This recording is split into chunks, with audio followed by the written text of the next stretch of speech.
கர்த்தர் நல்லவர், அவருடைய கிருபை என்றும் உள்ளது. நம்ம ஜெபித்து நம்ம ஆரம்பிக்கலாம். அன்பும் இரக்கம் உள்ள நல்ல தகப்பனே, கிருபையானது நல்ல மாலை வேலை காமுக்கு நன்றி சொல்கிறோம்.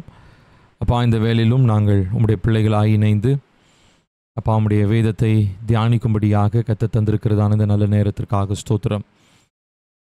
பரிசுத்த ஆவியானவர், நீர் எங்களுக்கு ஆசிரியராயிருந்து சத்தியத்தை அறிந்து கொள்ளும்படியாக எங்களுடைய மனக்கண்களை திறக்கும்படியாகவும் சத்தியத்தின் அறிவினாலே எங்களுடைய உள்ளமெல்லாம் நிரப்பப்படும்படியாகவும் அதனால் நாங்கள் தேவனை அறிகிற அறிவிலும் தேவனுக்கு உகந்தவர்களாய் மாற்றப்படுவதிலும் கனியுள்ள ஒரு வாழ்க்கை கொடுப்பதிலும் கர்த்தருடைய வசனம் எங்களை உருவாக்கட்டும், பரிசுத்தப்படுத்தட்டும், எங்களோடு பேசட்டும்.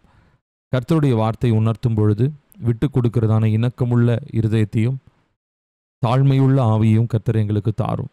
எல்லா கடினத்தன்மைகள் கர்த்தருடைய வார்த்தை பேசப்படும் பொழுது இருக்கிறதான எல்லா முரட்டாட்ட சுபாவங்கள், நிர்விசாரங்கள், இருமனமுள்ள எண்ணங்கள் இயேசுவின் நாமத்தினாலே வெளியேறுவதாக.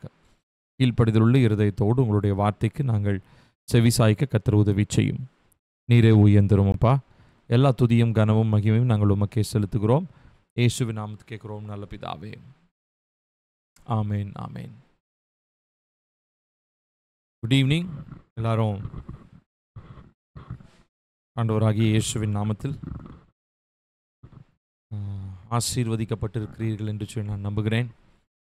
அவங்க எல்லாரையும் இந்த கூகுள் மீட் வழியாக சந்திக்கிறது மிகுந்த மகிழ்ச்சி. போன வாரம் நம்மளால் பண்ண முடியல, ஒரு சின்ன பர்சனல் ஒர்க், அதனால் அவங்கள மீட் பண்ண முடியல. பட் இன்றைக்கி மீட் பண்ணுறதுல எனக்கு மிகுந்த சந்தோஷம்.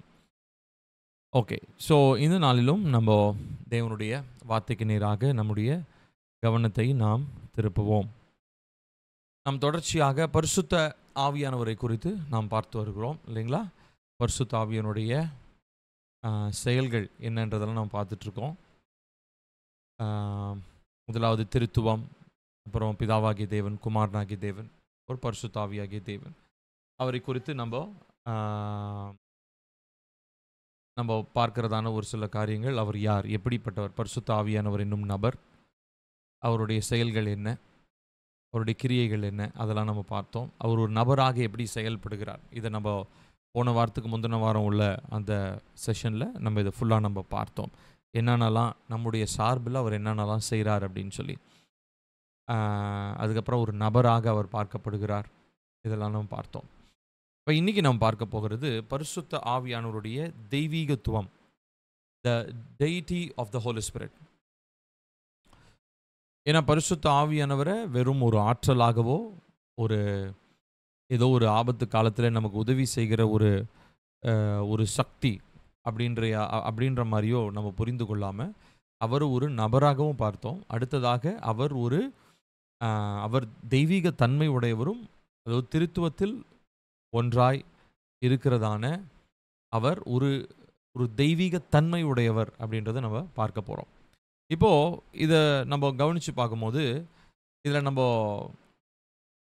ஒரு விஷயம், தெய்வீகத்தன்மை அப்படின்னும் போது நமக்கு ஒரு விஷயம் ஞாபகத்துக்கு வரணும். என்ன அப்படின்னா, தெய்வீகத்தன்மை உடையவரை நம்ம என்ன பண்ணுவோம் அப்படின்னா, முதலாவது கனப்படுத்துவோம் இல்லையா? கனமும் மகிமையும் செலுத்துவோம். அடுத்ததாக அவங்கள நம்ம ஆராதிப்போம். ஸோ அதே போல தான் பரிசுத்த ஆவியானவருக்கு தெய்வீகத்தன்மை உண்டு அப்படின்னு நம்ம சொல்லும் போது ஒரு விஷயத்தை தெளிவாக புரிந்து கொள்ளணும். அவர் கனத்திற்கும் ஆராதனைக்கும் தகுதியானவர். இப்போது வர்ஷிப்பில் ஆராதனை டைமில் நம்ம என்ன பண்ணுறோம்? இயேசுவை நம்ம மகிமைப்படுத்துகிறோம், கரெக்டுங்களா? அது நல்லது தான். அஃப்கோர்ஸ் பரிசுத்த ஆவியாகிய தேவன் இயேசுவை மகிமைப்படுத்துறது பிரதானமான ஒரு வேலையாக செய்வார். ஆனால் அதே நேரத்தில் பரிசுத்த ஆவியானவரும் ஆராதனைக்கு தகுதி உள்ளவர் அப்படின்றத நம்ம என்ன பண்ணிடக்கூடாதுன்னா மறந்துடக்கூடாது. அவரும் போற்றுதலுக்கும் எல்லா ஆராதனைக்கும் தகுதியானவர், ஏற்புடையவர். இப்போது நம்ம குமாரனுக்கு என்ன மகிமை செலுத்துகிறோமோ, குமாரனை பார்த்து, இயேசுவை பார்த்து, இயேசுவே நீர் நல்லவர் அப்படி இப்படின்னு என்னென்னலாம் நம்ம துதிக்கிறோமோ, அதே மாதிரி போற்றப்படுதலுக்கு தகுதியானவர் யாருங்க? பரிசுத்த ஆவியாகிய தேவன். சரிங்களா? ஃபஸ்ட்டு இந்த விஷயத்தை புரிஞ்சுக்கோங்க. ஏன் அப்படின்னா, அவர் தெய்வீகத்தில் மூன்றில் ஒருவராக இருக்கிற அவர், அதற்கு தகுதி உள்ளவராக இருக்கிறார். சரிங்களா? ஃபர்ஸ்ட் நம்ம இதை புரிஞ்சுக்கொள்ளணும். அடுத்தது அவருடைய நாமங்களை பற்றி பார்ப்போம். அதுக்கப்புறமா கொஞ்சம் கொஞ்சமாக அவருடைய தெய்வீகத்தன்மையை நாம் புரிந்து கொள்வோம். இப்போ அவருடைய நாமங்கள் அப்படின்னு சொல்லும் பொழுது பல இடங்களிலே அவருடைய நாமம் வந்து ஆவி, தேவனுடைய ஆவி, பரிசுத்த ஆவி அப்படின்னு சொல்லி பல இடங்களில் போடப்பட்டிருக்கிறத நம்ம பார்க்குறோம். சரிங்களா? ஸோ இதுலேயே நம்ம பார்க்குறோம், அவர் முதல்ல அவரை பற்றி சொல்லப்படுகிறதே முதலாவது ஆதியாகமத்தில் தான் வாசிக்கிறோம் இல்லைங்களா? தேவனுடைய ஆவியானவர் ஜலத்தின் மேல் அசைவாடி கொண்டிருந்தார். அங்கே ஆவி அப்படின்னு ஒருவேளை it is just a fours are just an energy அப்படின்னா ஆவி அசைவாடி கொண்டிருந்தது அப்படின்னு இருந்திருக்கும் இல்லையா? அக்ரிணையில் பேசப்பட்டிருக்கும். ஆனால் அங்கே வந்து பார்த்தீங்கன்னா ஒரு நபரை போல அசைவாடி கொண்டிருந்தார். தேவனுக்கு என்ன மரியாதையோ அதே மரியாதையும் கனமும் தான் பரிசுத்த ஆவியானவருக்கும் அந்த வசனத்திலே கொடுக்கப்படுகிறத நம்ம பார்க்குறோம். நிறைய நாமங்கள் இருக்கிறது. ஒரு சிலர் எனக்கு தெரிஞ்சதெல்லாம் நான் ஒரு பிக்சரில் இருந்தது. ஸோ அதெல்லாம் நான் பிக்சர் மாதிரி நான் போட்டிருக்கேன். ஆனால் ஒரு சில காரியங்களை மாத்திரம் இப்போ நம்ம பார்க்க போகிறோம். அவருடைய நாமங்கள். முதலாவது அவரை நம்ம பார்க்கும் பொழுது அவர் ஆவி. ஃபஸ்ட்டு பிளெயினாக ஜஸ்ட் அ ஸ்பிரிட். சரிங்களா? அதை நம்ம எங்கே வாசிக்கிறோம் அப்படின்னு சொல்லி சொன்னால் என்னாகமம் 11வது அதிகாரம் 25வது வசனம். கர்த்தர் மேகத்தில் இறங்கி அவனோட பேசி அவன் மேலிருந்த ஆவியை மூப்பராகிய அந்த 70 பேர் மேலும் வைத்தார்.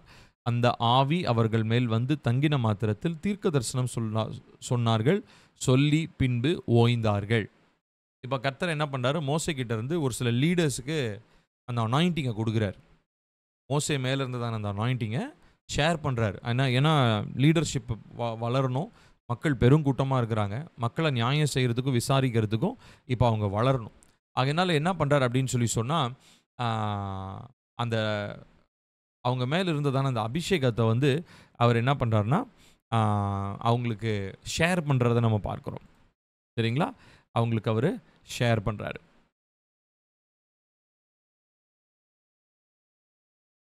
ஓகே.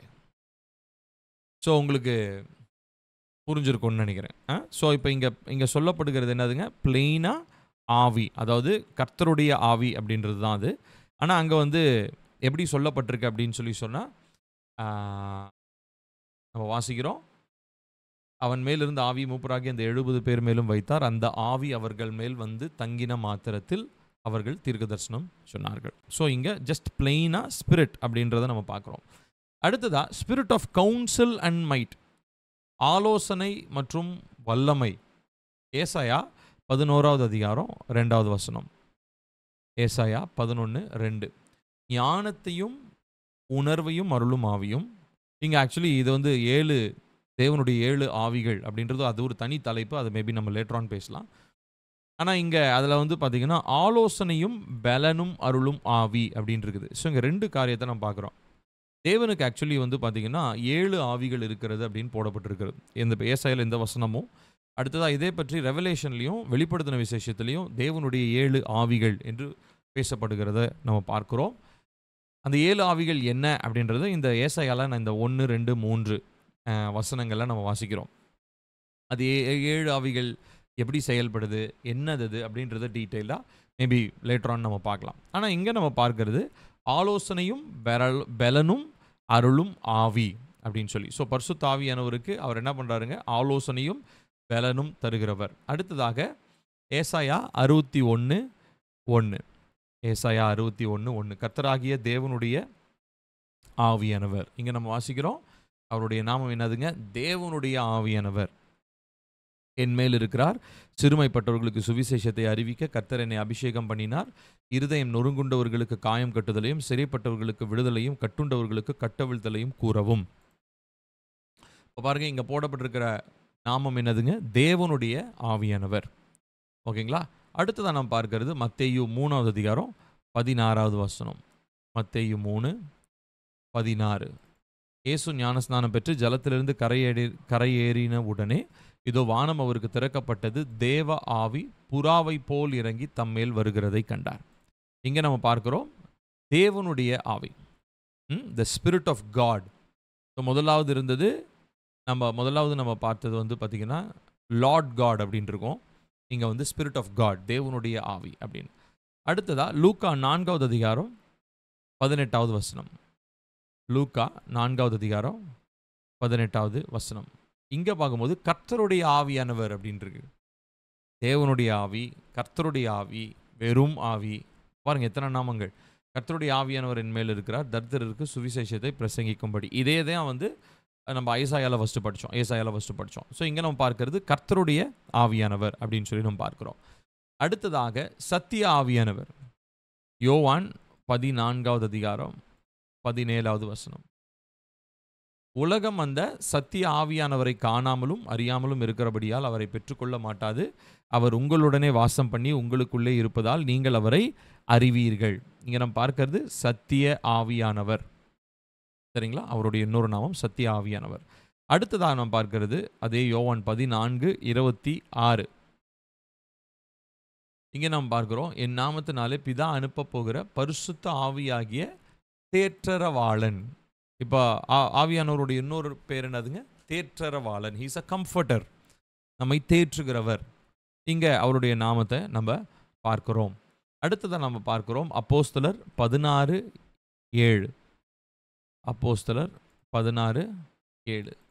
மீசியா தேசம் மட்டும் வந்து பித்தினியா நாட்டுக்கு போக பிரயத்தனம் பண்ணினார்கள், ஆவியானவரோ அவர்களை போக ஒட்டாதிருந்தார் அப்படின்னு சொல்லி நம்ம பார்க்கிறோம். இங்கே வந்து ஆங்கிலத்தில் வந்து எப்படி இருந்ததுன்னா, த ஸ்பிரிட் ஆஃப் ஜீசஸ், இயேசுவினுடைய ஆவியானவர் அப்படின்னு இருக்கும். சரிங்களா? ஸோ ஆனால் நம்ம தமிழில் வந்து ஆவியானவரோ அப்படின்றத மட்டும் தான் டிரான்ஸ்லேட் பண்ணியிருக்காங்க. ஆனால் இங்கே வந்து பார்த்திங்கன்னா ஸ்பிரிட் ஆஃப் ஜீசஸ் அப்படின்றது ஆங்கிலத்தில் உடைய சரியான மொழிபெயர்ப்பு. அடுத்ததாக ரோமர் 1:4 நம்ம வாசிக்கிறோம். ரோமர் 1:4 இயேசு கிறிஸ்துவை குறித்து தேவன் தம்முடைய தீர்க்கதரிசிகள் மூலமாய் பரிசுத்த வேதாகமங்களில் முன்னே தம்முடைய சுவிசேஷத்தை பற்றி வாக்குத்தத்தம் பண்ணினபடி கர்த்தராகிய இயேசு கிறிஸ்துவானவர் மாம்சத்தின்படி தாவீதின் சந்ததியில் பிறந்தவரும் பரிசுத்தமுள்ள ஆவியின்படி தேவனுடைய சுதன் என்று மரித்தோரிலிருந்து உயிர்த்தெழுந்ததினாலே பலமாய் ரூபிக்கப்பட்ட தேவகுமாரனுமாய் இருக்கிறார். இங்கே பார்க்குறோம் பரிசுத்தமுள்ள ஆவியின்படி. பரிசுத்தமுள்ள ஆவி, பரிசுத்த ஆவி தான் ஒரு பேர். ஆனால் இங்கே வந்து எக்ஸ்ட்ராவாக அதுக்கு ஒரு எம்ஃபசிஸ் கொடுக்கப்படுது, ஒரு அழுத்தம். பரிசுத்தமுள்ள ஆவியின்படி அப்படின்னு சொல்லி அங்கே சொல்லப்படுகிறது. அடுத்ததாக ரோமர் 8:15 நம்ம வாசிக்கிறோம். ரோமர் 8:15 அந்தபடி திரும்பவும் பயப்படுகிறதுக்கு நீங்கள் அடிமைத்தனத்தின் ஆவியை பெறாமல் அப்பா பிதா என்று கூப்பிட பண்ணுகிற புத்திர சுவிகாரத்தின் ஆவி. இது ஆவியானுடைய இன்னொரு பெயர். என்னதுங்க? புத்திர சுவிகாரத்தின் ஆவி, ஸ்பிரிட் ஆஃப் அடாப்ஷன். சரிங்களா? நம்ம புத்திரர்களாக, பிள்ளைகளாக நம்மை அவர் ஏற்றுக்கொண்டிருக்கிறார். புத்திர சுவிகாரத்தின் ஆவி.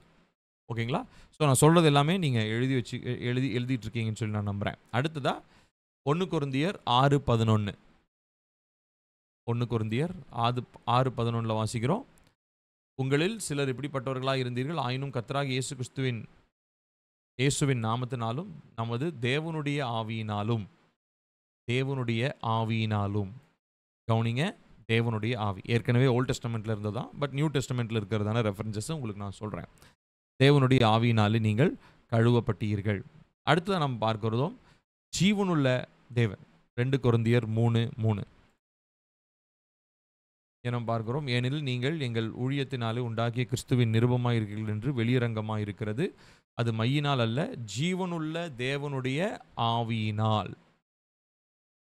ஸோ இங்கே ஆவியானுடைய இன்னொரு பெயர் என்னதுங்க? ஜீவனுள்ள தேவனுடைய ஆவி. திரும்ப சொல்கிறேன், ஜீவனுள்ள தேவனுடைய ஆவி. அடுத்ததாக 2 கொரிந்தியர் 4:13 விசுவாசித்தேன் ஆகையால் பேசினேன் என்று எழுதியிருக்கிறபடி நாங்களும் அந்த விசுவாசத்தின் ஆவியை உடையவர்களாயிருந்து. இங்கே ஆவியானவருடைய இன்னொரு பெயர் என்னதுங்க? விசுவாசத்தின் ஆவி. ஸோ இதெல்லாமே நீங்கள் எழுதி வச்சுக்கோங்க, ஆவியானுடைய மற்றொரு பெயர். அடுத்ததாக கலாத்தியர் 4:6. கலாத்தியர் 4:6 மேலும் நீங்கள் புத்திரராய் இருக்கிறபடியினால் அப்பா பிதாவே என்று கூப்பிடத்தக்க தேவன் தமது குமாரனுடைய ஆவி. பாருங்க, பரிசுத்தாவினுடைய இன்னொரு பெயர் என்னதுங்க? குமாரனுடைய ஆவி உங்கள் இருதயங்களில் அனுப்பினார். அடுத்ததாக பிலிப்பியர் 1:19. பிலிப்பியர் 1:19 அது உங்கள் வேண்டுதலினாலும் இயேசு கிறிஸ்துவனுடைய ஆவியின் உதவியினாலும் எனக்கு ரட்சிப்பாக முடியும் என்று அறிவேன். பரிசுத்த ஆவியினுடைய இன்னொரு பெயர் இயேசு கிறிஸ்துவனுடைய ஆவி. ஓகே, அடுத்ததா எபிரேயர் 10:29. எபிரேயர் 10:29. தேவனுடைய குமாரனை காலின் கீழ் மிதித்து தன்னை பரிசுத்தம் செய்த உடன்படிக்கையின் இரத்தத்தை அசுத்தம் என்று எண்ணி கிருபையின் ஆவியை நிந்திக்கிறவன் எவ்வளவு கொடிதான ஆக்கினைக்கு பாத்திரவனாய் இருப்பான் என்பதை யோசித்து பாருங்கள். ஆவியானுடைய இன்னொரு பெயர் என்னதுங்க? கிருபையின் ஆவியானவர், கிருபையின் ஆவி. அடுத்ததாக கடைசியாக 1 பேதுரு 4:14. 1 பேதுரு 4:14. இங்கே நாம் வாசிக்கிறோம், நீங்கள் கிறிஸ்துவின் நாமத்தின் நிமித்தம் நிந்திக்கப்பட்டால் பாக்கியவான்கள், ஏனென்றால் தேவனுடைய ஆவியாகிய மகிமையுள்ள ஆவியானவர், ஸ்பிரிட் ஆஃப் க்ளோரி, மகிமையுள்ள ஆவியானவர் உங்கள் மேல் தங்கியிருக்கிறார். அவர்களாலே தூஷிக்கப்படுகிறார், உங்களாலே மகிமைப்படுகிறார். ஸோ இது எனக்கு தெரிஞ்ச அளவுக்கு நான் எடுத்ததான ஒரு சில நாமங்கள். இதை தாண்டி இன்னும் நிறையா இருக்குது. பட் பிரதானமாக எனக்கு தென்பட்ட காரியங்களை நான் போட்டிருக்கிறேன். ஸோ அதனால் இதை நீங்கள் தமிழில் நீங்கள் எழுதி வச்சுக்கோங்க, சரிங்களா? ஸோ இப்போது இவர் தேவனாக இருக்கிறார், தெய்வீக தன்மை உள்ளவராக இருக்கிறார், அவருக்கு இத்தனை நாமங்கள் இருக்கிறது. இப்போது இவர் திருத்துவத்தில் ஒருவராக அவர் இருக்கிறார். திருத்துவத்தை பற்றி இன்னொரு எக்ஸ்ப்ளனேஷனை கூட நம்மளால் சொல்ல முடியும் இல்லையா? இப்போ மூவொருமை கோட்பாடு, ட்ரையூன் தீயிசம்னு சொல்கிறோம். மூவரும் ஒன்றாய் இருக்கிறார்கள் அப்படின்றதான அந்த நம்பிக்கை. அதில் நமக்கு நிறைய பேருக்கு குழப்பம் இருக்குது, நிறைய பேருக்கு எப்படி சொல்கிறதுனே தெரியல, அதை எப்படி மற்றவங்களுக்கு எக்ஸ்பிளைன் பண்ணுறதுன்னு தெரியல.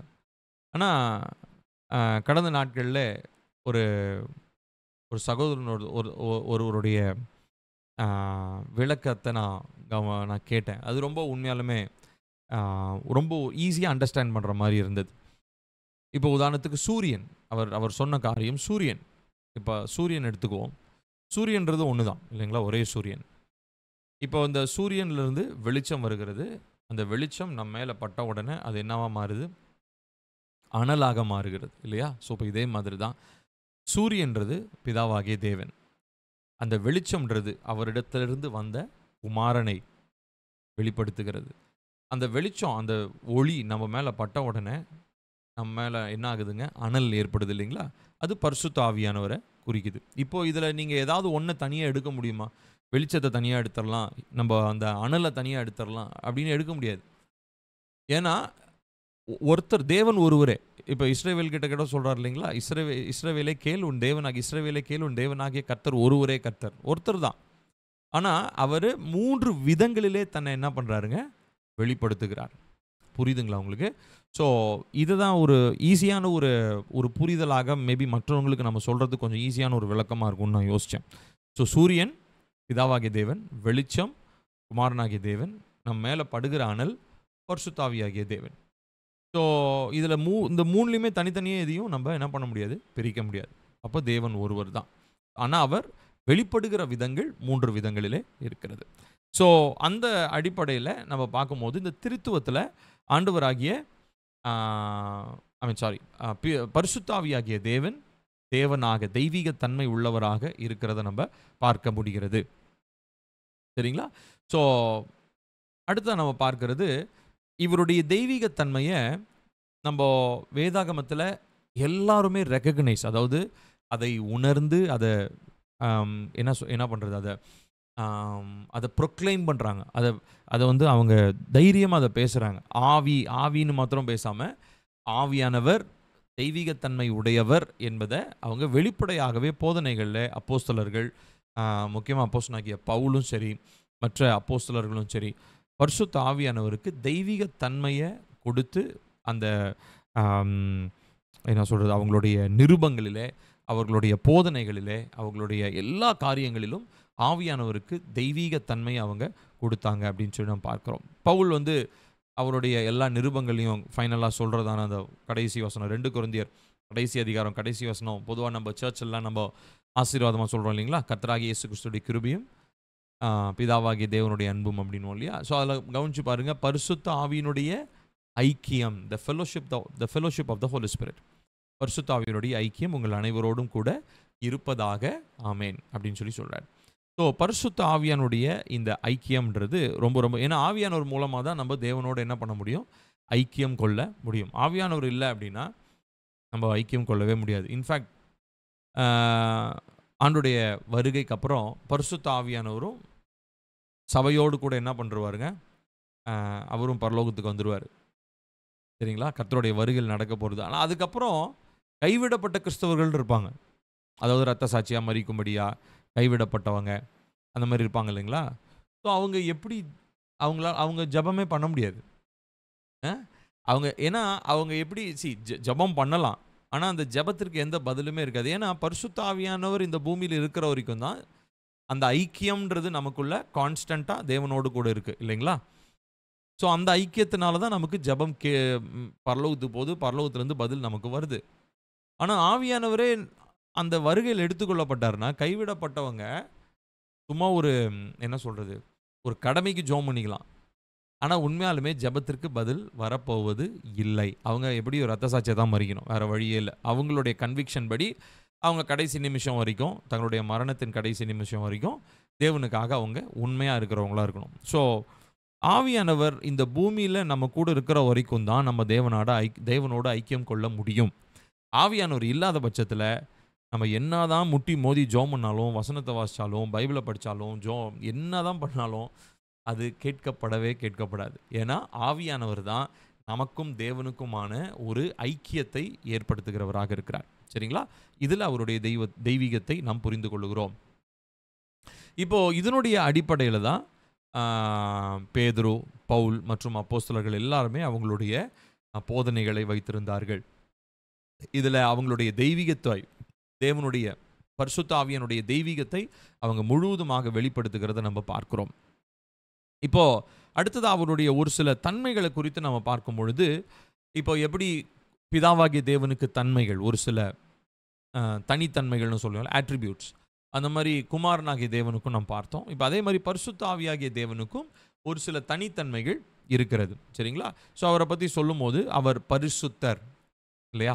ஆஃப்கோர்ஸ் பிதாவாகிய தேவனுக்கும் பரிசுத்தம்ன்ற டைட்டில் பொருந்தும், குமாரனாகிய தேவனுக்கும் பரிசுத்தம்ன்ற அந்த டைட்டில் பொருந்தும். அதே மாதிரி பரிசுத்த ஆவியானவருக்கும் பரிசுத்தம் என்கிறதான அந்த டைட்டில் ரொம்ப ரொம்ப பொருந்தக்கூடிய ஒரு காரியம். நம்ம சங்கீதம் 51:11 நம்ம வாசிக்கிறோம் இல்லைங்களா? அதாவது தாவீது வந்து தவறு செஞ்சதுக்கப்புறம் அவர் பாடுறதான ஒரு சங்கீத பாட்டு. அதில் அவர் என்ன பண்ணுறாரு பாருங்கள், உமது சமூகத்தை என்னை விட்டு தள்ளாமலும் உமது பரிசுத்த ஆவியை என்னிடத்திலிருந்து எடுத்துக்கொள்ளாமலும் இரும் அப்படின்னு சொல்லி அவர் சொல்லுகிறத நம்ம பார்க்குறோம். பரிசுத்த ஆவி. அதே மாதிரி ஏசாயா 4:3 நம்ம பார்க்குறோம். அவரை பற்றி சொல்லும்போது, அப்பொழுது ஆண்டவரே சீயோன் குமாரத்திகளின் அழுக்கை கழுவி நியாயத்தின் ஆவியினாலும் சுட்டெரிப்பின் ஆவியினாலும் எருசலேமின் இரத்த பலிகளை அது நடுவிலிருந்து நீக்கி விடும்போது, பாருங்க, நியாயத்தின் ஆவி, சுட்டெரிப்பின் ஆவி, நம்மை சுத்திகரிக்கும்படியாக புடமிடுகிறதான தேவனுடைய ஆவியானவர், நியாயத்தை செய்கிறதான ஆவியானவர் அப்படின்னு சொல்லி நம்ம பார்க்கிறோம். ஸோ இதெல்லாமே வந்து ஒவ்வொன்றுமே அவருடைய தன்மைகள், அவருடைய சுபாவங்கள், தனித்தன்மைகள் அப்படின்னு நம்ம சொல்கிறோம். சரிங்களா? அதே மாதிரி ரோமர் 15:30 அப்போஸ்தலனாகிய பவுல் பேசுகிறத பார்க்கலாம். ரோமர் 15:30 பார்ப்போம். மேலும் சகோதரரே, தேவ சித்தத்தினாலே நான் சந்தோஷத்தை உங்களோடு வந்து இளைப்பாறும்படியாக யூதாவில் இருக்கிற அவிசுவாசிகளுக்கு நான் தப்புவிக்கப்படும்படிக்கு நான் எருசலேமில் உள்ள பரிசுத்தவான்கள் செய்ய போகிற தர்ம சகாயம் அவர்களால் அங்கீகரிக்கப்படும்படிக்கு நீங்கள் தேவனை நோக்கி செய்யும் ஜபங்களில் நான் போராடுவது போல நீங்களும் என்னோடு கூட போராட வேண்டும். நம்முடைய கர்த்தராகிய இயேசு கிறிஸ்து நிமித்தம் ஆவியானவருடைய அன்பின் நிமித்தமும், பாருங்க, ஆவியானவருடைய அன்பின் நிமித்தமும். ஸோ அப்போ ஆவியானவருடைய சுபாவம், ஹீ இஸ் லவ்விங், அவர் அன்புள்ளவர். இன்னொரு பக்கம் இதுக்கு முன்னாடி பார்த்தோம், அவர் நியாயம் செய்கிறவர், சுட்டெரிக்கிறார்னு பார்க்குறோம், சுட்டெரிப்பின் ஆவி அப்படின்னு இருக்கு. ஆனால் இங்கே நம்ம பார்க்குறோம் ஆவியானுடைய அன்பின் நிமித்தம். ஸோ அவர் என்ன பண்ணுறாரு, நம்ம சுத்திகரிக்கிறாரு, இந்த பக்கம் நம்மளை நேசிக்கவும் செய்கிறார். சரிங்களா? அதே மாதிரி அவருடைய தன்மையை பற்றி நம் சங்கீதம் 143:10 நம்ம வாசிக்கிறோம். சங்கீதம் 143:10, உமக்கு பிரியமானதை செய்ய எனக்கு போதித்தருளும், நீரே என் தேவன், உம்முடைய நல்ல ஆவி என்னை செம்மையான வழியிலே நடத்துவாராக. இன்றைக்கி காலையில் ஸ்ட்ரீமில் எத்தனை பேர் 4 to 5 இணைந்து ஜோம் பண்ணுறீங்கன்னு தெரில. இன்றைக்கி அதுதான் சொல்லி நம்ம ஜோம் பண்ணோம் சரிங்களா.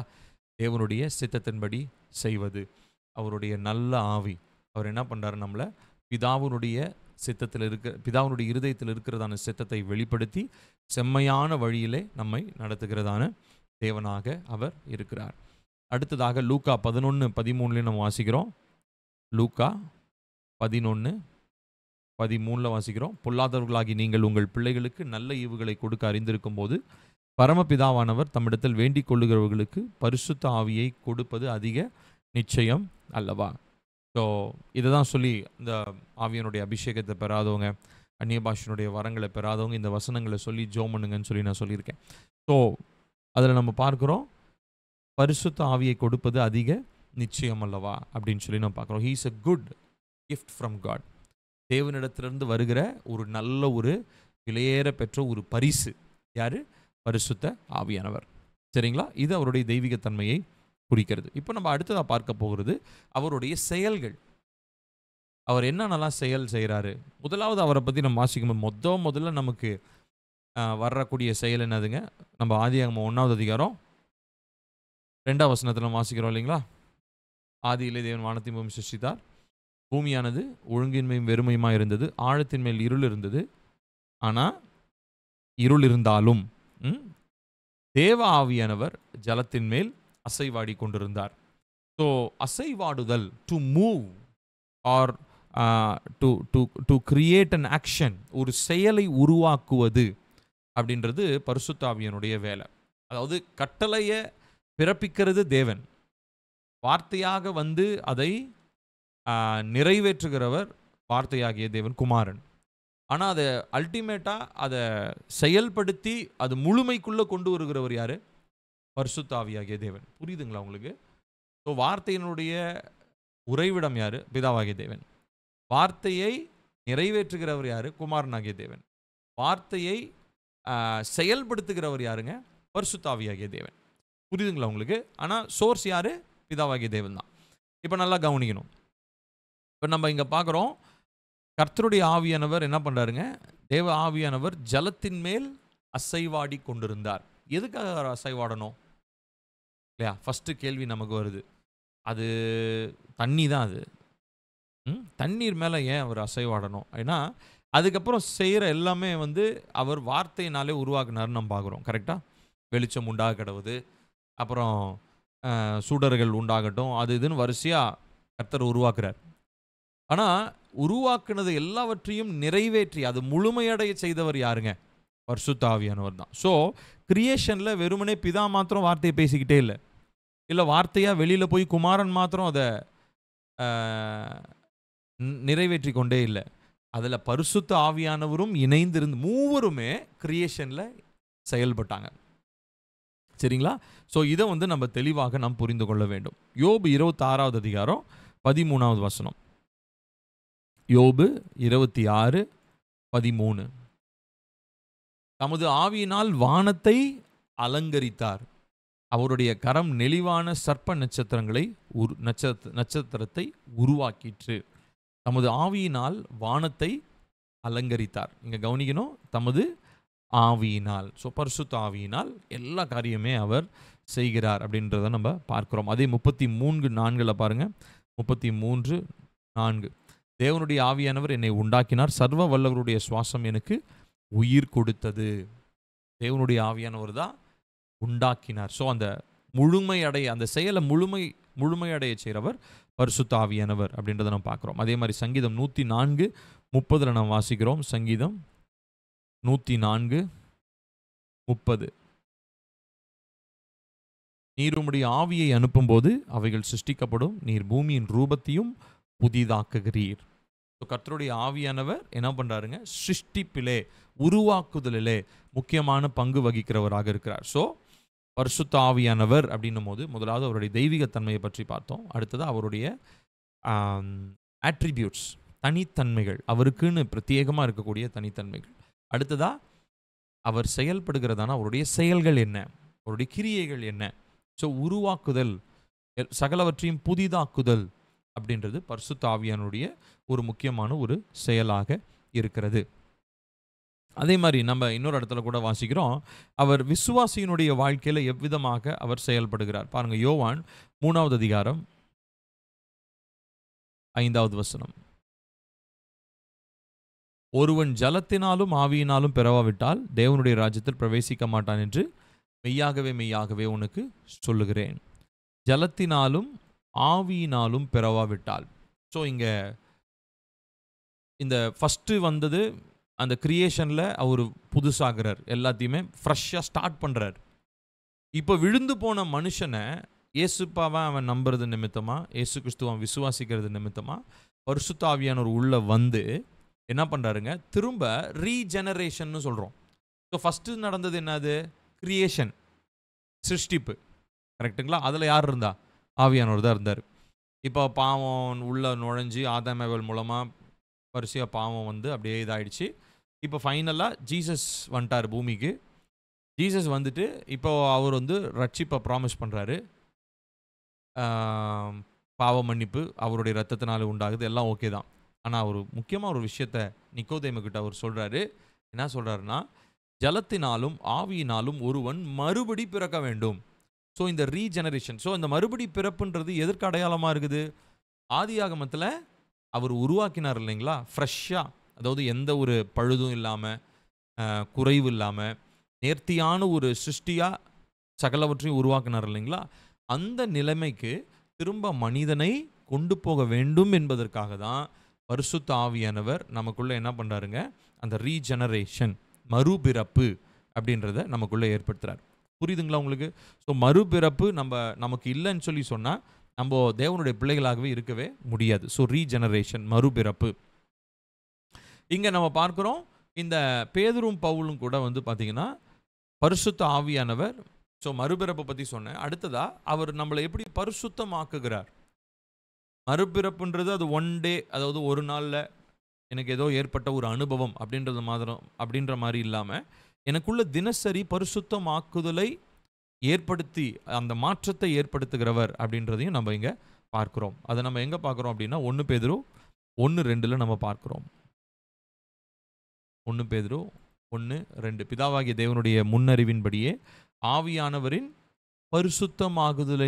பரிசுத்தமாகுதலினாலே, ஆவியானவர் என்ன பண்ணுறாருங்களா, நம்மளை பரிசுத்தமாக்குகிறார். ஹி சாங்டிஃபைஸ் அஸ், நம்மளை பரிசுத்தப்படுத்துகிறார் அப்படின்னு சொல்லி நம்ம பார்க்குறோம். அதே மாதிரி 2 தெசலோனிக்கேயர் 2:13, 2 தெசலோனிக்கேயர் 2:13 இங்கே பார்க்குறோம், கர்த்தருக்கு பிரியமான சகோதரரே, நீங்கள் ஆவியினாலே பரிசுத்தமாக்கப்படுகிறதினாலும் சத்தியத்தை விசுவாசிக்கிறதுனாலும் ரட்சிப்பை அடையும்படிக்கு ஆதி முதல் தேவன் உங்களை தெரிந்து கொண்டபடினாலே நாங்கள் உங்களை குறித்து எப்பொழுதும் தேவனை ஸ்தோத்தரிக்க கடனாளிகளாக இருக்கிறோம். இங்கே பார்க்குறோம், ஆவியினாலே பரிசுத்தமாக்கப்படுதல். ஸோ இந்த முக்கியமான ஒரு செயல், அவருடைய செயல் என்ன அப்படின்னா பீயிங் சாங்டிஃபைட், பரிசுத்தமாக்கப்படுதல். ஸோ 2 காரியம் சொன்னோம். ஒன்று மறுபிறப்பு அடைய செய்தல், இன்னொன்று பரிசுத்தமாகுதல். சரிங்களா? இந்த 2 வேர்டை எழுதிக்கோங்க. ரீஜெனரேஷன் போட்டிருக்கேன் இல்லைங்களா, மறுபிறப்பு. அடுத்ததா சாங்டிஃபிகேஷன், பரிசுத்தமாக்குதல். எழுதிட்டீங்களா? ஏன்னா இது 2மே முக்கியமான வார்த்தைகள். அடுத்ததாக நம்ம பார்க்கிறது கர்த்தருடைய ஆவியானவர். ஸோ இங்கே பார்த்தோம், நம்மளை மறுபிறப்படைய செய்கிறார், பரிசுத்தமாக்குறார். இப்போ அடுத்து அவர் என்ன பண்ணுறாருன்னா, நமக்காக அவர் வேண்டுதல்களை செய்கிறார். He prays for us. Of course ஏசப்பா நமக்காக பிதாவுனுடைய வலது பாரசத்திலேருந்து நமக்காக மன்றாடி கொண்டு இருக்கிறார். கரெக்டு தான். ஆனால் இங்கே நம்ம இருக்கும்போது கர்த்தருடைய ஆவியானவர் என்ன பண்ணுறாரு, எபிரேயர் 7:25 வாசிக்கிறோம், கிறிஸ்து நமக்காக பிரதான ஆசாரியனாக நமக்காக வேண்டுதல்களையும் விண்ணப்பங்களையும் செய்கிறார்னு பார்க்குறோம். ஆனால் ரோமர் 8:26 ஏற்கனவே நம்ம இந்த வசனத்தை பல முறை படிச்சிருப்போம். ரோமர் 8:26 பரிசுத்த ஆவியானவர் பற்றி நம்ம சொல்கிறோம். அவர் எப்படிப்பட்டவராக இருக்கிறாருங்க, வாக்கு கடங்காத பெருமூச்சுகளோடு நமக்காக வேண்டுதல் செய்கிறார். ஆவியானவர் தாமே வாக்கு கடங்காத பெருமூச்சுகளோடு நமக்காக வேண்டுதல் செய்கிறார். So he prays on our behalf. Yesu Kristu நமக்காக ஜெபம் பண்ணுறாரு, பரிசுத்த ஆவியானவர் நம் சார்பில் ஜெபம் பண்ணுறாரு. 2க்கும் வித்தியாசம் இருக்கணும். நான் சொல்கிறது புரியுதுங்களா? ஏசு கிறிஸ்து நமக்காக ஜெபிக்கிறார், ஆனால் பரிசுத்த ஆவியானவர் நம் சார்பில் ஜெபிக்கிறார். ஓகேங்களா? 2க்குமே பெரிய வித்தியாசம் இருக்குது. ஏன்னா, ஆவியில நம்ம நிரம்பி ஜெபிக்கும்போது, நான் ஜெபம் பண்ணல. நான் ஜெபம் பண்ண வேண்டிய இடத்துல பரிசுத்த ஆவியானவர் என்ன பண்றாருங்க? ஜெபிக்கிறார். அதனால தான் நம்ம ஆவியில நிரம்பி ஜெபிக்கிற அந்த பிரேயர நம்ம ரொம்ப எம்பசைஸ் பண்றோம். ஏன்னா, அந்த பிரேயர் வந்து இம்பெர்ஃபெக்ட். அதாவது கர்த்தருக்கு எட்டாத ஒரு ஜெபமா இருக்க போறதே இல்ல. நம்ம வாய திறந்து நம்ம அந்நிய பாஷையில ஜெபிக்கிற அந்த அந்த பிரேயர் இருக்கு இல்லைங்களா? அதுல ஒரு சின்ன வார்த்தை கூட பிதாவினுடைய செவிகளுக்கு எட்டாததும், அவர போய் சேராத ஒரு வார்த்தையா இருக்க போறதே இல்ல. ஏன்னா, அந்த வார்த்தை மூலமாக ஜெபிக்கிறவர் யாருங்க? நம்ப இல்ல. என்னுடைய மாம்சம் இல்ல. பரிசுத்த ஆவியானவர் தான் ஜெபிக்கிறார். ஸோ பரிசுத்த ஆவியானவர் என்ன பண்றார் அப்படின்னு சொன்னா, எனக்குள்ள இருந்து ஜெபத்தை ஏற்படுத்துறார். ஸோ என் சார்பில் இயேசு எனக்காக ஜெபிக்கிறார். பரிசுத்த ஆவியானவர் என் சார்பில் ஜெபிக்கிறார். சரிங்களா? 2க்குமே நமக்கு வித்தியாசம் இருக்க வேண்டும்.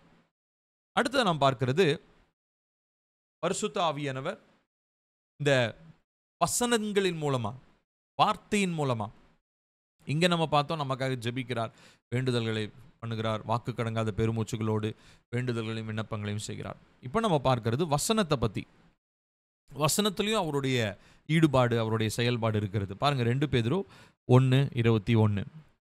2 பேதுரு 1:21. தீர்க்க தரிசனமானது ஒரு காலத்திலும் மனுஷருடைய சித்தத்தினாலே உண்டாகவில்லை. தேவனுடைய பரிசுத்த மனுஷர்கள் பரிசுத்த ஆவியினாலே ஏவப்பட்டு பேசினார்கள். ஸோ இங்க வார்த்தைகள், அதாவது தீர்க்க தரிசனங்கள்னு சொன்னா அது வெறுமனே ஏசாயா, எரேமியா அந்த புக்ஸ் மாத்திரம் இல்லை. பழைய ஏற்பாட்டில் இருந்தது எல்லாமே ப்ரொஃபெட்டிக்கல் புக்ஸாக தான் அந்த காலத்தில் பார்க்கப்பட்டுச்சு. நம்ம தான் வந்து ப்ராஃபஸி அப்படின்ற ஒரு தனி கேட்டகரி பிரிச்சிட்டோம். ஆனால் ப்ரொஃபெட்டிக்கல் வேர்ட்ஸ் அப்படின்றது ஓல்ட் டெஸ்டமெண்ட்டில் இருந்ததான எல்லா புத்தகமுமே தீர்க்கதரிசன புத்தகங்களாக தான் அந்த காலத்தில், அப்போஸ்தலர் காலத்தில் பார்க்கப்பட்டது. தீர்க்க தரிசனமானது ஒரு காலத்தில் மனுஷருடைய சித்தத்தினாலே உண்டாகவில்லை. தேவனுடைய பரிசுத்த மனுஷர்கள் பரிசுத்த ஆவியினாலே ஏவப்பட்டு பேசினார்கள். ஸோ இப்போ பரிசுத்த ஆவியானவர் என்ன பண்ணுறாருங்க? அந்த வசனங்களை எழுதும்போது அவங்களுக்குள்ள ஒரு ஏவுதலை ஏற்படுத்துகிறார். இந்த வார்த்தையை எழுது, இதை இப்படி எழுது அப்படின்னு சொல்லி ஆவியானவர் அதை என்ன பண்ணுறாருங்க? அவங்கள லிங்க் பண்ணுறாரு. ஏன்னா யோசிச்சு பாருங்களேன், ஆதியாகமம் எழுதின காலகட்டம் என்ன காலகட்டம்? மேபி நம்ம லூக்கா எழுதின காலகட்டத்தை எடுத்து போவோம். இது 2க்கும் இதில் இருக்கிற மனிதர்கள் ஒருத்தர் சந்திச்சிருக்கிறாங்களா அப்படின்னா கிடையவே. எத்தனையோ 1000 வருடம் நடுவில் கேப் இருக்குது. ஆனால் அதில் சொல்ல வர செய்தி எப்படி ஒரே செய்தியாக இருக்குது? சரிங்களா? செய்தியில் எங்கேயாவது கருத்து வேறுபாடோ முரண்பாடான காரியங்களோ இருக்குதா? இல்லை. காரணம் என்ன அப்படின்னு சொன்னால் ஆவியானவர் ஒருத்தர் தான்.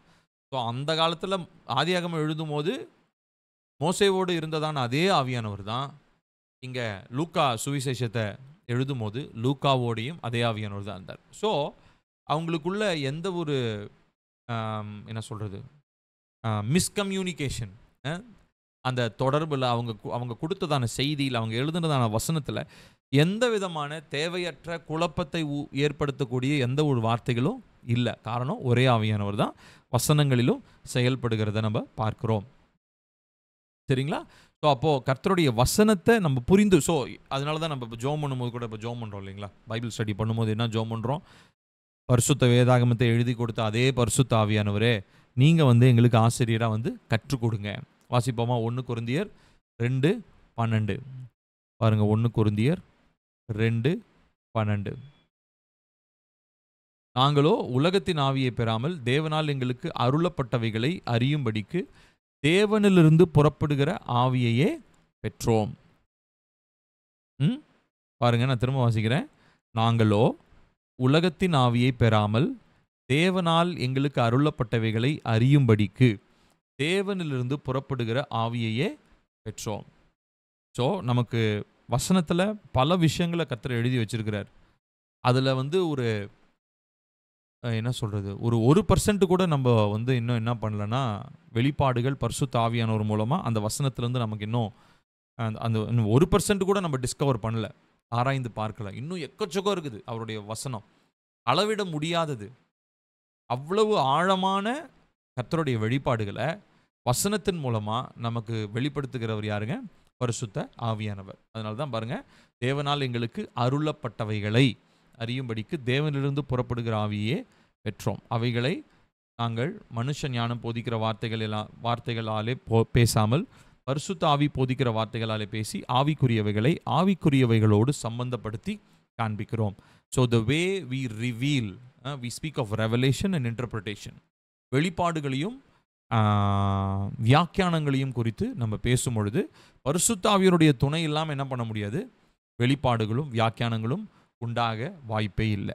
அதனால தான் வசனத்தை இப்போ இன்னைக்கு பைபிள் ஸ்டடி எடுக்கிறேன். இப்போ நான் வந்து ஒரு எம்டி வெசல், ஒரு காலியான பாத்திரமாக இருந்து நான் பைபிள் ஸ்டடி எடுத்தேன்னா அது உங்களுக்கு பிரயோஜனப்படாது. ஆனால் எனக்குள்ள ஆவியானவர் இருந்தார்னா அதே மாதிரி அந்த எண்டிலேருந்து நீங்கள் இந்த சத்தத்தை கேட்குறீங்க. இப்போ இந்த வார்த்தையை நீங்கள் கேட்கும்போது நீங்களும் ஆவியினால் நிரப்பப்பட்டிருக்கும் பொழுது, நானும் ஆவியினால் நிரப்பப்பட்டிருக்கும் பொழுது, இங்கிருந்து வருகிறதான வார்த்தையை, வெளிப்பாடை, வியாக்கியானத்தை கர்த்தருடைய ஆவியானவர் புரிந்து கொள்ளும்படி உங்களுக்கு உதவி செய்கிறார். புரியுதுங்களா உங்களுக்கு? ஸோ நம்மளை எல்லாரையும் இணைக்கிறவர் பரிசுத்த ஆவியானவர் தான். ஸோ ஆனால் அந்த டாஸ்க் ஒவ்வொருத்தருக்கு ஏற்ற மாதிரி மாறுது. இப்போ எனக்கு வந்து ஒருத்தர் சொல்லிக் கொடுக்குறாருன்னு வச்சுப்போமே, நான் வந்து ரிசீவிங் எண்டு, நான் பெற்றுக்கொள்ளுகிற, நான் புரிந்து கொள்ள வேண்டிய நிலையில் நான் இருக்கிறேன். எனக்கு ஒருத்தர் வந்து கற்றுக் கொடுக்குறாரு. இப்போ அவர்கிட்ட இருந்து ஒரு வெளிப்பாடையோ ஒரு வியாக்கியானத்தையோ ஏற்படுத்துகிற அதே ஆவியானவர் தான் எனக்குள்ள அந்த புரிதலையும் என்ன பண்ணுறாரு? அண்டர்ஸ்டாண்டிங்கையும் ஏற்படுத்துகிறார். புரியுதுங்களா உங்களுக்கு? ஸோ இப்படி நம்ம ஆவியில் நடத்தப்பட்டால் ஒழிய பேசுறது நமக்கு புரியவே புரியாது. இப்போ நான் பேசுறது உங்களுக்கு புரியுதுன்னா, ஏன்னா எனக்குள்ளே இருக்கிற அதே ஆவியானவர் தான் உங்களுக்குள்ளேயும் இருக்கிறார். எனக்குள்ளே இருந்து விளக்கத்தை கொடுக்குற அதே ஆவியானவர் தான் அந்த அண்டர்ஸ்டாண்டிங், புரிதலை உங்களுக்குள்ளே இருந்து ஏற்படுத்துகிறார். இப்போ நீங்கள் அதை அப்படியே வச்சுட்டு சும்மா இருக்க போகிறதில்ல. நீங்கள் அதை போய் வேறு யாருக்காவது சொல்லும் போது அவங்களும் ஆவியானவரை பெற்றவங்களாக இருந்தால் மாத்திரம்தான் இந்த வசனத்தினுடைய முழு தாக்கம் அவர்களை போய் சேரும். அந்த வசனத்தினுடைய என்ன சொல்கிறதுங்க, அந்த வல்லமை அவங்களுக்குள்ள ஒரு மாறுதலை ஏற்படுத்தும். ஒரு தேவனுடைய ஆவியை பெறாத ஒரு மனுஷங்கிட்ட போய் நம்ம வசனத்தை பேசும்போது, நம்ம வசனத்தில் கூட தேவன் சொல்கிற மாதிரி பன்றிகளுக்கு முன்பதாக போய் என்ன பண்ணுறோம்? நம்ம முத்துக்களை போடுற மாதிரி. அது என்ன பண்ணும்? அதுக்கு அதோட வேல்யூ தெரியுமா? தேவனுடைய ஆவியை பெறாத ஒரு மனுஷங்கிட்ட போய் வசனம் பேசணும்னா அதுதான் பன்றிகளுக்கு முன்பதாக போய் முத்துக்களை போடுற மாதிரி தான். அதனுடைய வேல்யூவே அந்த பன்றிகளுக்கு தெரியாது. ஸோ அப்போது நம்ம பேசுகிறவங்களும் ஆவியினால் நிரப்பப்பட்டிருக்கணும், ரிசீவ் பண்ணுறவங்களும் பரிசுத்த ஆவியானவருடைய நிறைவை பெற்றவங்களாக இருந்தால் மாத்திரம்தான் இங்கேருந்து வர்ற வசனம் அங்கே கிரியை செய்ய முடியும். புரியுதுங்களா? புரிஞ்சனா ஒரு தம்ஸ் அப் தரீங்களா? புரிஞ்சவங்க thumbs up, hands up. Thank you, thank you, thank you, thank you. First எடுத்தோம் நிறைய பேர் வரல. இன்றைக்கி எல்லோரும் மறந்துட்டீங்களோன்னு யோசித்தேன். டியூஸ்டே பைபிள் ஸ்டடியெல்லாம் மறந்துட்டாங்க போல். யாருமே ரெண்டு பேரோ 3 பேர் தான் இருந்தாங்க. பரவாயில்ல, எல்லோரும் வந்துட்டீங்க. Glory to God. சரி, வரலனாலும் இன்கேஸ் நீங்கள் லேட்டர் ஆன் ஜாயின் பண்ணவங்க கூட மிஸ் பண்ணதான காரியங்களை நீங்கள் பார்த்துருங்க. ஓகே, ஸோ இதோட நமக்கு ஒரு டாபிக் முடியுது. இதனுடைய அந்த ஹோம்ஒர்க் டைட்டில் நான் இப்போ உங்களுக்கு ஸ்க்ரீனில் போடுறேன். நான் உங்களுக்கு இதுலேயும் அனுப்புகிறேன். நான் உங்களுக்கு வாட்ஸ்அப்லேயும் நான் அனுப்புகிறேன். சரிங்களா? அடுத்த டாபிக் இருக்குது, அதை நம்ம கண்டினியூ பண்ணுவோம். அதனுடைய இன்ட்ரொடக்ஷன் மாத்திரம் பார்த்துட்டு நம்ம இன்றைக்கி முடிச்சிருவோம். இது வந்து இந்த பரிசுத்த ஆவியானவரை பற்றி ஒரு பர்டிகுலர் ஒரு டாப்பிக்கான ஒரு 7 தலைப்புகளை தெரிந்தெடுத்து அதில் ஒரு ஹோம்ஒர்க் வச்சுருக்கேன். சரியா? இதை நான் உங்களுக்கு வாட்ஸ்அப்பில் அனுப்பிடுறேன். இப்போ நம்ம அடுத்து பார்க்க போகிறது பரிசுத்த ஆவியானுடைய தற்போதைய ஊழியம். இது வரைக்கும் பார்த்தது பரிசுத்த ஆவியானவரை பற்றி ஏற்கனவே பரிசுத்த வேதாகமத்தில் சொல்லப்பட்டவைகள் என்னென்ன, அவர் யார், அவருடைய பெயர்கள் என்ன, அவருடைய தனித்தன்மை என்ன, அவருடைய கிரியைகள் என்ன, அதெல்லாம் பார்த்துட்டோம். இந்த டைமில், இப்போ நம்ம பேசிகிட்டு இருக்கிற இந்த டைமில், ப்ரெசன்ட் டைமில் அவருடைய மினிஸ்ட்ரி என்ன, சரிங்களா, அவருடைய ஊழியம் என்ன அப்படின்றத நம்ம பார்க்க போகிறோம். பாருங்கள், ரோமர் 8:14, மேலும் எவர்கள் தேவனுடைய ஆவியினாலே நடத்தப்படுகிறார்களோ.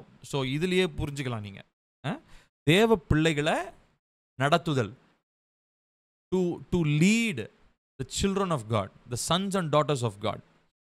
தேவ பிள்ளைகளை தேவன் பக்கமாக தேவனுக்குரிய காரியங்களிலே நடத்துவது.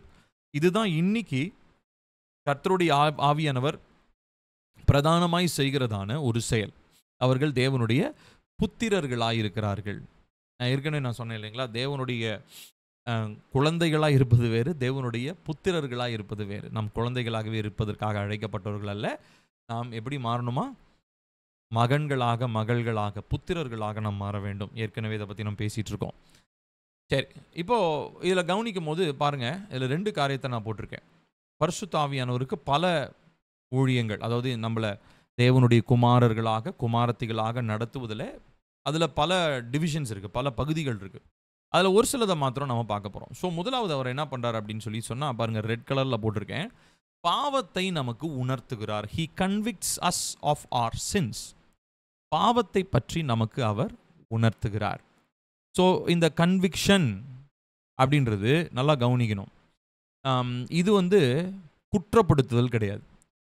அத என்னன்னு சொல்லுவோம்னா, காண்டம்னேஷன் அப்படின்னு சொல்லுவோம். காண்டம்னேஷன். அத வந்து அத அ அத வந்து என்ன சொல்றது? ஆக்கினை தீர்ப்பு. சரிங்களா? ஆக்கினை தீர்ப்பு அப்படின்னு சொல்லி சொல்றோம். பரிசுத்த ஆவியானவர் ஒரு நாளும் ஆக்கினை தீர்ப்பு பண்றதுக்காக, காண்டம்னேஷன் பண்றதுக்காக அவரு வரல. அவர் எதற்காக தான் வராருன்னா, கன்விக்ட் பண்றதுக்காக தான் வராரு. பொதுவா நானுமே பல நேரங்கள்ல வந்து ஒரு சிலர் இடத்துல ஒரு சில ஆவிக்குரிய காரியங்கள், ஏதாவது டெலிவரன்ஸ் பத்தி, மறைந்திருக்கிற காரியங்கள பற்றி பேசும்பொழுது, நான் ரொம்ப ரொம்ப ஜாக்கிரதையா நான் யோசிச்சது உண்டு. ஏன்னா, நெறைய நேரம் ஆவியானவருடைய கன்விக்ஷன், இப்ப நான் போட்டிருக்கேன்ல, உணர்த்துதல் அப்படின்றது தான் கன்விக்ஷன்ற வார்த்தை. அந்த உணர்த்துதல் இல்லாம, நெறைய நேரங்கள்ல நம்ம என்ன பண்ணுவோம்னா, கன்வின்ஸ் பண்ண பார்ப்போம். கன்வின்ஸ்னா என்னன்னா, இத செய்யுங்கங்க, இத செய்யுங்கங்க அப்படின்னு சொல்லி நம்ம சொல்லுவோம் பார்த்தீங்களா? அது பேரு தான் கன்வின்ஸ். கன்வின்ஸ் வேற, கன்விக்ட் வேற. ஆங்கிலத்தில ஒரே மாரி வார்த்தைகள். பட் லாஸ்ட் ஃபியூ வேர்ட்ஸ் மட்டும் கொஞ்சம் ஃபியூ லெட்டர்ஸ் மட்டும் வேற மாரி மாறும். Convince, convict. கன்வின்ஸ்னா என்னன்னா, ஒருத்தங்கள ஆ ஒரு ஒரு விஷயத்த செய்ய வைக்கிறது. அவங்கள வந்து அப்படியே பேசி, பேசி, பேசி அவங்கள அப்படியே நம்ப செய்யணும்னு நெனைச்ச காரியத்த செய்ய வைக்கிறதுன்றோம் இல்லைங்களா? வசியப்படுத்துற மாரி கிட்டத்தட்ட. அவங்கள கன்வின்ஸ் பண்ணிடுப்பா, எப்படியாவது கன்வின்ஸ் பண்ணிடுப்பா அப்படின்றோம் இல்லையா? அந்த கன்வின்ஸ் பண்ற வேலைய மனிதர்கள் தான் செய்வாங்க. ஆனா பரிசுத்த ஆவியானவர் கன்விக்ட் பண்ணுவார். கன்விக்ட்னா என்ன அர்த்தம்? உணர்த்துதல். அப்படின்னா என்ன அர்த்தம் அப்படின்னா, இது ஆக்சுவலா சொல்லணும் அப்படின்னா, அ போக் பண்றதுன்னா இப்படி சும்மா இப்படி டச் பண்ணி, இது இப்படி பண்ணாத, இப்படி பண்ணு. ஒரு இடத்துக்கு போகணும் அப்படின்னா, ஜஸ்ட் ஒரு சிம்பிள் டச், ஒரு சிம்பிள் டேப். அப்படி இது பண்ண உடனே ஆவியானவர் இத பேசுறாரு அப்படின்னு நம்ம சொல்றோம் இல்லையா? கன்விக்ஷன். ஸோ இதுக்கு வந்து ரொம்ப ரொம்ப நம்ம ஆவிக்குரிய ரீதியில உணர்வுள்ளவங்களா, சென்சிட்டிவா நம்ம இருந்தா மாத்திரம் தான் பரிசுத்த ஆவியானவருடைய கன்விக்ஷனை, அதாவது உணர்த்துதல நம்ம உணர முடியும். ஆவிக்குரிய ரீதியா, ஆவி மனுஷன்ல நம்ம ஏற்கனவே ஆவியை ஆராய்தல் பற்றி ஒரு 3 நாள் நம்ம பேசியிருக்கோம். ஒரு ஃபியூ வீக்ஸ் பேக்ஸ் பேசினோம். அதனுடைய வீடியோஸ் எல்லாமே நம்மளுடைய யூடியூப் சேனல்ல இருக்கு. தயவு செஞ்சு அதை பாருங்க. சரிங்களா? Investigating the spirit. ஆவியை ஆராய்தல், உள்ளான மனிதனை பலப்படுத்துவது எப்படி, 2 பார்ட் அதில இருக்குது. அதுக்கப்புறம் ஆவிகளை சோதித்தறிதல் அப்படின்ற பார்ட்டு நேத்து அது வந்திருக்கும் யூடியூப்ல. ஸோ இதெல்லாமே நீங்க கண்டிப்பா பார்க்கணும். ஏன்னா, இது ஆவிக்குரிய ரீதியில உள்ளான மனுஷனுக்குள்ள அந்த சென்சிட்டிவிட்டி டெவலப் ஆனா மாத்திரம் தான், அந்த உணர்வுள்ள ஒரு மனிதனா நம்ம மாறினா மாத்திரம் தான், பரிசுத்த ஆவியினுடைய கன்விக்ஷனை நம்மளால உணர முடியும். அதை ஃபீல் பண்ண முடியும். இல்லைன்னா, இப்போ உதாரணத்திற்கு ஒரு தம்பி வரான்னு வச்சுப்போமே. ஒரு தம்பி வந்து என்கிட்ட திருமண காரியத்திற்காக ஒரு ஆலோசனை கேட்கிறார். இப்போ திருமண காரியத்தில அந்த ஆலோசனைய அவரு ஒரு எக்ஸாம்பிள்க்கு சொல்றேன். சரிங்களா? நல்லா கவனிக்கணும். திருமண காரியத்திற்காக ஆலோசனை கேட்கும்போது, இப்போ அவரு வந்து எதனுடைய அடிப்படையில அந்த பொண்ணு பிடிச்சிருக்குன்னு சொல்றாருன்னா, பொண்ணு ரொம்ப அழகா இருக்கு, பொண்ணு சம்பாதிக்குது, பொண்ணு அப்படி இருக்கு, இப்படி இருக்குன்னு மேபி அப்படின்றது வெளிப்படையா இருந்ததான ஒரு சில காரியங்கள வச்சு, அவரு ஒருவேளை அவருக்கு பொண்ணு பிடிச்சிருக்குன்னு அவரு சொல்லலாம்.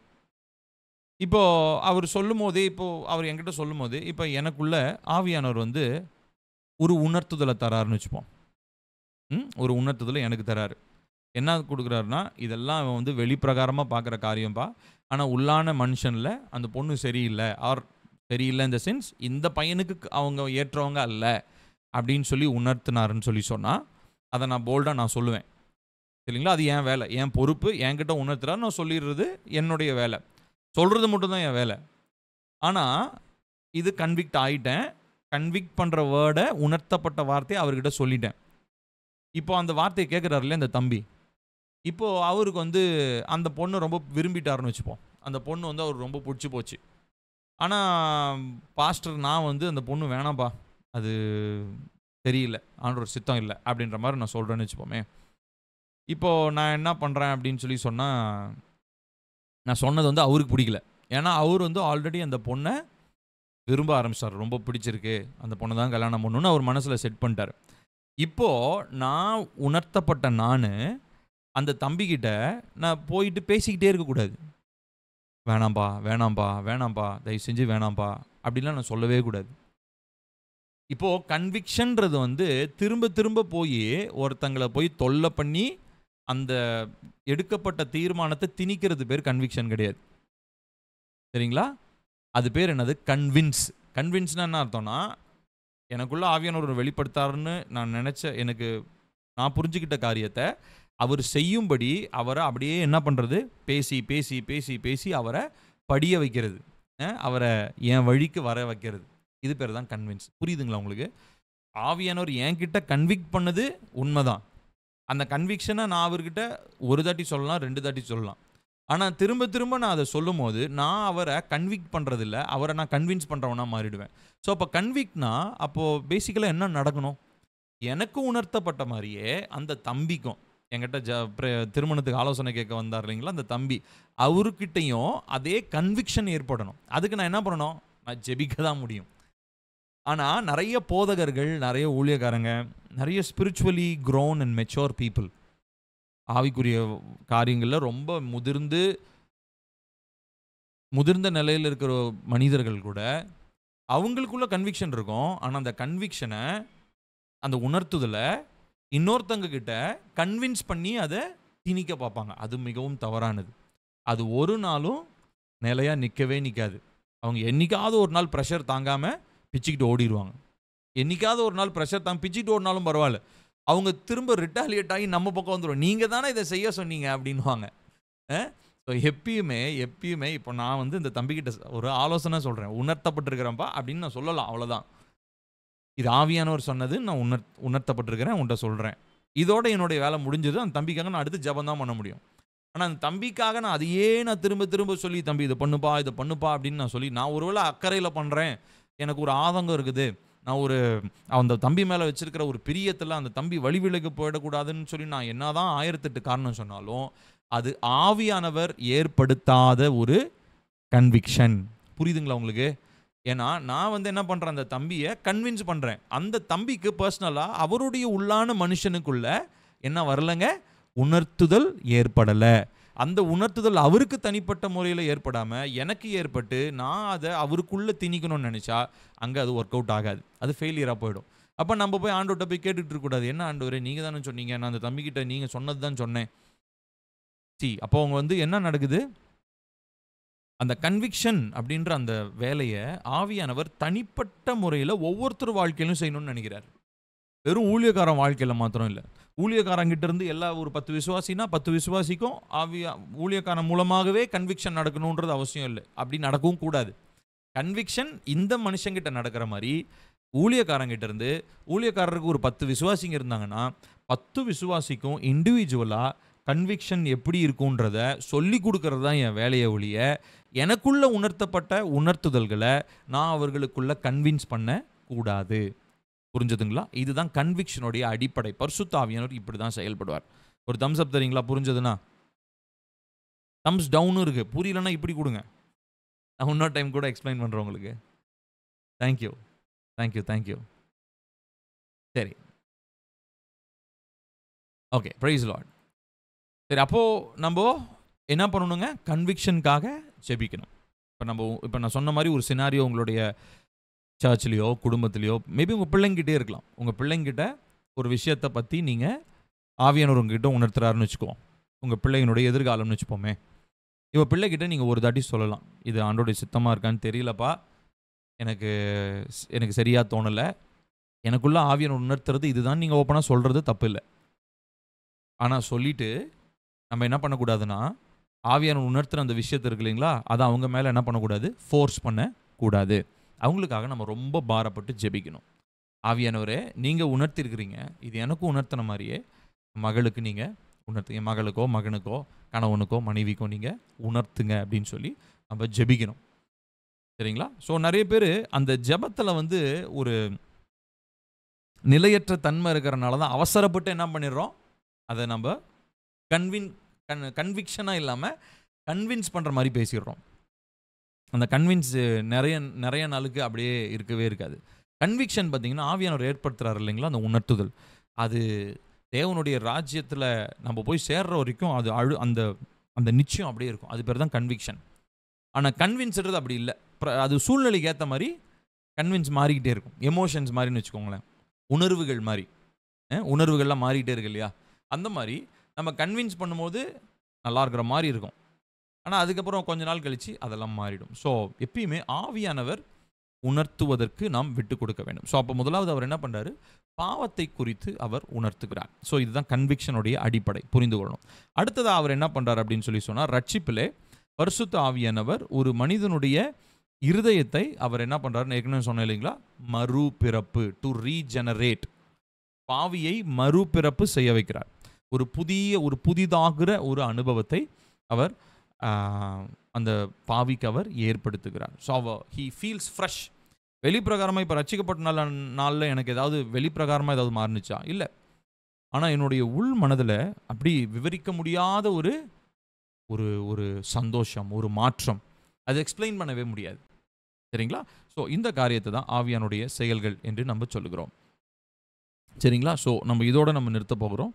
இன்னும் ஒரு சில பரிசுத்த ஆவியினுடைய செயல்கள் இருக்கிறது. பரிசுத்த ஆவியினுடைய வரங்கள், ஆவியின் வரங்கள் நமக்குள்ளே இருந்து எவ்விதமாக அவர் செயல்படுறாரு அப்படின்றத பற்றி இன்னும் கொஞ்சம் டீப்பாக நம்ம அடுத்த எபிசோடில், நம்ம அடுத்த டியூஸ்டே நம்ம பார்க்க போகிறோம். சரிங்களா? இது வரைக்கும் புரிஞ்சிருக்குன்னு சொல்லி நான் நம்புகிறேன். ஸோ புரியாதவங்க, இதை மேபி பாதியிலேருந்து இப்போ நீங்கள் ஜாயின் பண்ணவங்க இந்த வீடியோ நீங்கள் ஃபஸ்ட்லேருந்து நீங்கள் கேளுங்க. கர்த்தருடைய ஆவியானவர் நிச்சயமாக உங்களோட கூட பேசுவார். நான் இப்போது இந்த வசன பகுதிகள், நீங்கள் தியானிக்க வேண்டிய வசன பகுதிகளை நான் உங்களுக்கு வாட்ஸ்அப்பில் நான் அனுப்புகிறேன். சரிங்களா? இப்போ நம்ம ஜோம் பண்ணலாமா? அன்பும் இறக்கமுள்ள எங்கள் நல்ல தகப்பனே, கிருபையானதுனால இரவு வேலை காமுக்கு நாங்கள் நன்றி சொல்கிறோம். கர்த்தருடைய ஆவியானவர் நீர் எங்களோடு கூட இருந்து இந்த வார்த்தைகளை குறித்து எங்களோடு கூட நீர் பேசி கொண்டிருக்கிறீர். விசேஷமாய் உம்முடைய செயல்கள் என்ன, உம்முடைய கிரியைகள் என்ன, பரிசுத்த ஆவியானவர் நீர் யார் என்கிறதான அந்த ஆழங்களை நாங்கள் அறிந்து கொள்ளும்படியாக நாங்கள் அதிகமாக உம்முடைய சமூகத்தில் காத்திருந்து ஆவியில் நிரம்பி ஜெபிக்கும் போதும், வசனங்களை வாசிக்கும் பொழுதும் ஆவியின் வல்லமையினால் நிரப்பப்படும்படி நாங்கள் இந்த நாளில் விட்டு கொடுத்து ஜெபிக்கிறோம். பரிசுத்த ஆவியானவரை உம்மால் முழுமையாய் நடத்தப்படவும், வசனங்களை விசேஷமாய் நாங்கள் வாசிக்கும் பொழுது, அப்போ விசேஷமாக இந்த பகுதிகள், வசன பகுதிகள் உம்முடைய பிள்ளைகள் தங்களுடைய தனிப்பட்ட தியான நேரங்களில் வாசிக்கும் பொழுது ஆவியானவர் அவர்களோடு கூட இருந்து கற்றுக் கொடுங்க, வெளிப்பாடுகளை தாங்க, உணர்த்துதல்களை தாங்க, கன்விக்ஷன்ஸை ஏற்படுத்துங்க, நிரந்தரமான ஆவிக்குரிய வாழ்க்கையில் உள்ளான மனுஷனுக்குள்ளாக மாற்றங்களை ஏற்படுத்துகிறதான அந்த காரியங்களை கர்த்தருடைய ஆவியானவர் நீர் உணர்த்துவீராக என்று சொல்லி நாங்கள் ஜெபிக்கிறோம். இப்பொழுதும் எங்களை முழுவதுமாய் நீர் ஆளுகை செய்யும், பரிசுத்தப்படுத்தும். பரிசுத்த ஆவியனுடைய ஆளுகைக்கு எங்களுடைய ஆவியாத்மா சரீரம் முழுவதையும் நாங்கள் விட்டுக் கொடுக்கிறோம். நீரே உயர்ந்தரும். எல்லா துதியும் கனமும் மகிமையும் நாங்கள் உமக்கே செலுத்துகிறோம். இயேசுவின் நாமத்தில் கேட்கிறோம் எங்கள் ஜீவனுள்ள நல்ல தகப்பனே. ஆமேன், ஆமேன், ஆமேன். ஓகே, ஸோ நெக்ஸ்ட் வீக் கரெக்டாக டியூஸ்டே நம்ம மீட் பண்ணுவோம். எதுவும் ரொம்ப அர்ஜென்ட் பர்சனல் ஒர்க்னா மாத்திரம்தான் நான் வந்து போஸ்ட் பண்ணுவோம். அடுத்த நெக்ஸ்ட் வீக்குன்னு சொல்லி நான் டெக்ஸ்ட் போடுவேன். ரொம்ப ரொம்ப கிரிட்டிக்கலான ஸ்டேஜில் தான் அந்த மெசேஜ் போடுவேன். ஸோ அதனால் மேக்ஸிமம் எவ்ரி டியூஸ்டே நம்ம இந்த பைபிள் ஸ்டடியை பண்ணுவதற்கு நாம் முயற்சி எடுப்போம். ஜெபிங்க, தடையில்லாமல் இந்த வேதாகமத்தை நம்ம இன்னும் அதிகமாக வாசிக்கணும். சும்மா வாசிக்கிறது இல்லை, தேவனை பற்றி நம்ம அறிந்து கொள்ளணும். சும்மா அறிந்து கொள்றதில்லை, மாற்றப்படணும், கீழ்ப்படியணும், தேவனுடைய சித்தத்தை நம்ம செய்யணும். கர்த்தர் நம்மை ஆசீர்வதிப்பாராக. God bless you.